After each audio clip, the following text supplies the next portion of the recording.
Para kay Ombudsman Jesus Crispin Remulla, mukhang trinabaho raw ang pag-grant sa bail petition ni dating Senador Bong Revilla. Nakabayad man ng piyansa, ikinanta ng Ombudsman na di pa raw bayad ang dating senador sa civil liability mula sa pork barrel case.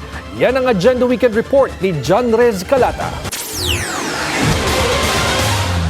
Inaasahan na raw ni Ombudsman Jesus Crispin Remulla na mapagbibigyan ng Sandigan Bayan ang petition for bail ni dating Senador Ramon Bong Revilla sa kasong malversation kaugnay ng umano'y maanumalyang flood control project sa Pandi, Bulacan. Sa kanyang radio program, sinabi ni Remulla na tila tinrabaho ang paggarantiya kay Revilla na makapagpiyansa. Matatanda ang Biyernes, July 31, ng pagkalooban ng korte ng pansamantalang paglaya si Revilla matapos maglagak ng 1 million peso bail. We predicted this to happen. Alam na namin to, meron talaga mangyayari na mukhang tinatrabaho na magkaroon ng grant of bail. Pero that's only a battle.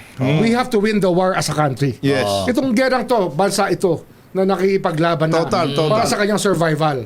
So we just need the country to help us. Una nang sinabi ng Ombudsman na hahamunin nila ang desisyon ng Sandigan Bayan. Bagamat nirerespeto nila ang desisyon ng Anti-Graft Court, handa silang gamitin ang lahat ng legal remedies para patunayang matibay ang kanilang ebidensya sa papel ni Revilla sa umano'y questionableng proyekto. Sa panig ng Malacanang, nirerespeto din daw nito ang desisyon ng Sandigan Bayan. Sa kanyang social media, nagpost naman ang dating senador ng picture kasama ang kanyang pamilya at sinabing God is good. Samantala, pinalutang din ni Remulla sa kanyang radio program ang usapin sa hindi pa nababayarang civil liability ni Revilla matapos ma-acquit sa kasong plunder kaugnay ng paggamit ng pork barrel funds. May incident pa tayo sa Sandigan Bayan. Okay. Nasa na, but hindi pa nakukuha yung 123 million na pinababayad nila. Kasama niya sa judgment of acquittal, pinasusoli sa kanya yung pera.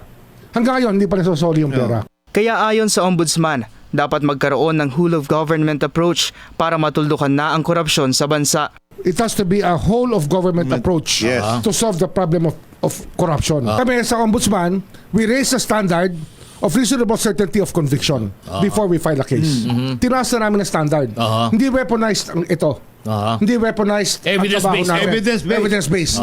Ngayon, hindi lang kami yan. The other half of it is the judiciary.